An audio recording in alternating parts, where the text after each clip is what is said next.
નમસ્કાર, હું doctor Navnath Gawane, collector and district magistrate Bharuch. આ જે મોન્સૂન 2026 છે એટલે આજ તારીખ 30 અને કાલે 31 છે. 31 તારીખે ભરૂચ જિલ્લામાં રેડ એલર્ટ ઘોષિત કરવામાં આવેલ છે. આ રેડ એલર્ટનો મતલબ એ છે કે જિલ્લામાં વધારે વરસાદ થવાની શક્યતાઓ છે. આ વધારે વરસાદ થવાની શક્યતાઓના ભાગરૂપે જિલ્લામાં કંઈક જે વ્યવસ્થાઓ ઊભી કરવામાં આવેલ છે એ હું આપણા જણાવવા માંગુ છું. આપણા પાસે 1077 કંટ્રોલ રૂમ જો છે એ 24 કલાક ચાલે છે. એટલે કંઈ પણ પ્રકારની આપણે તકલીફ હોય કે કમ્પ્લેન કરવાની હોય કે વાત પહોંચવાની હોય એ અમારા કંટ્રોલ રૂમ ઉપર આપ કરી શકો. એના સાથે જિલ્લાના સમગ્ર તંત્ર, police, panchayat, RNB, electricity, fisheries, GIDC, આ બધાની તૈયારીઓ જે સતત ચાલતી હોઈએ છે અને એ તૈયારીના ભાગરૂપે આપણે બધા તાલુકાઓમાં અલગ અલગ ટીમોની રચના કરવામાં આવેલ છે. આ ટીમો સતત જો છે પરિસ્થિતિના ધ્યાને રાખીને હાલ જે છે ફિલ્ડ ઉપર ઊભી છે. આપણા પાસે 20 બોટ ફાઇબરની છે, 6 બીજી બોટો છે. એટલે એ બોટોનું પણ આયોજન કરવામાં આવેલ છે.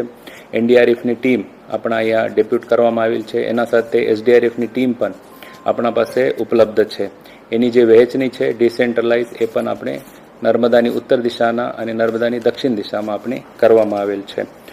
જ્યારે 2023માં ભરૂચમાં જે વધારે પૂરની પરિસ્થિતિ નિર્માણ થઈ હતી એનો અમે સમગ્ર અભ્યાસ કરીને 81 જેવા ગામો અમે મેપ કર્યા છે. એમાં 6 થી 7 હજારની વસ્તી અફેક્ટ થઈ હતી 2023માં. એ અનુભવ ધ્યાને રાખીને અમે આ વર્ષમાં પણ અલગ અલગ ગામોમાં જે છે કઈ વ્યક્તિ કઈ માણસને ઇવેક્યુએટ કરી શકે એડવાન્સમાં એની આપણે પૂર્વ તૈયારી કરવામાં આવેલ છે. આ પ્રકારની ટીમ બિલ્ડિંગ પ્રાંત કક્ષાથી અને પોલીસ સાથે પંચાયત સાથે કરવામાં આવેલી છે. એના સાથે હું આપને કહેવા માંગુ છું કે સ્કૂલોને કાલે આપણે રજા આપવામાં આવેલ છે. આપણા માટે એક મહત્વનું એક વિષય હોય છે કે સરદાર સરોવર ડેમની સપાટી એ અત્યારે 128 મીટર જેવી છે. જ્યારે સરદાર સરોવર 132 મીટરને ક્રોસ કરશે એટલે 132.65 મીટર ત્યારે એલર્ટ લેવલે આવી જશે. એટલે 70 થી 80% ડેમ જો છે એલર્ટ લેવલે છે. ઉપરવાસના જે વરસાદ છે સરદાર સરોવર ડેમમાં એ અત્યારે પણ -10 થી -50% છે. એટલે એનું ડિસ્ચાર્જ થવાની શક્યતાઓ જે છે એ આ 2-4 દિવસમાં ઓછી છે. ત્યારે પણ આપણે છે એ બધી તૈયારી કરવામાં આવેલ છે. ગોલ્ડન બ્રિજની હાલની સપાટી 1.9 મીટર છે અને જ્યારે એ 7 મીટરમાં આવી જશે એટલે 7 મીટર પછી બાજુની વિસ્તારમાં પાણી ફરવાની શક્યતા ઊભી થાય છે. એટલે આપણા પાસે એક સફિશિયન્ટ સ્પેસ અત્યારે પણ છે, પરંતુ તાકીદારી બધાએ રાખવું જોઈએ. આપણે થકી હું કંઈક એક સૂચનાઓ આપવા માંગુ છું. ખાસ કરીને દરિયામાં ખેડતા માછીમારી કરવા માછીમારો બંધુ ભગીનીને મારી વિનંતી છે કે આગળના 2-3 દિવસમાં કોઈ દરિયો ખેડતા નથી. આપણે તાકેદારી રાખીને પોતાને સુરક્ષિત રાખવાની જરૂરિયાત છે.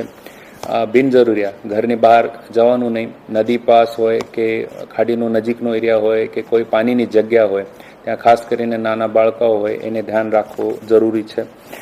લાઉડસ્પીકરથી અત્યારે અમે ભરૂચ અને અંકલેશ્વર વિસ્તારોમાં બધાને જાગૃત કરવાનો અત્યારે પ્રયત્ન કરી રહ્યા છે. જેટલા પણ પ્રાઇવેટ અસેટ્સ છે કે જેમાં આપણે ફ્લડમાં ઉપયોગી કરતા હોઈ શકે એ બધાનું મેપિંગ પણ અમને કરી દીધો છે. આ જે તૈયારીઓ છે એ સતત ચાલતી હોઈએ છે, પરંતુ તંત્રને આપણે બધાને સહકાર્યની જરૂરિયાત છે. આપણે બધાને એ કહેવા ઉપર બહુ આનંદ થાય છે કે 400થી વધારે વોલેન્ટિયર્સ પોતે સામે આવીને તંત્ર સાથે કામ કરવાની ઈચ્છા દર્શાવી છે. ઘણા બધા એનજીઓ સામે આવ્યા છે, ધાર્મિક સંસ્થાઓ સામે આવ્યા છે, જનપ્રતિનિધિઓ તો અમારા સાથે સતત હોય જ છે. એટલે આગામી 3 દિવસ માટે હું આપને નમ્ર અરજી કરવા માંગુ છું કે કોઈ પણ પ્રકારની રિસ્ક તમે લેતા નથી. કઈ જરૂરિયાત હશે અમારે કંટ્રોલ રૂમના તમે ફોન કરી શકો. મારા બધા ઓફિસર્સનો નંબર પણ પબ્લિકલી જાહેર છે. આપને કંઈ પણ જરૂરિયાત પડે આપ કૃપા કરીને એમને સંપર્ક કરશો. આપણે બધા એક સાથે રહીને જ્યારે કોઈ પરિસ્થિતિ એવી આવે ત્યારે સાથે મળીને એનો સામના કરીશું. જય હિન્દ.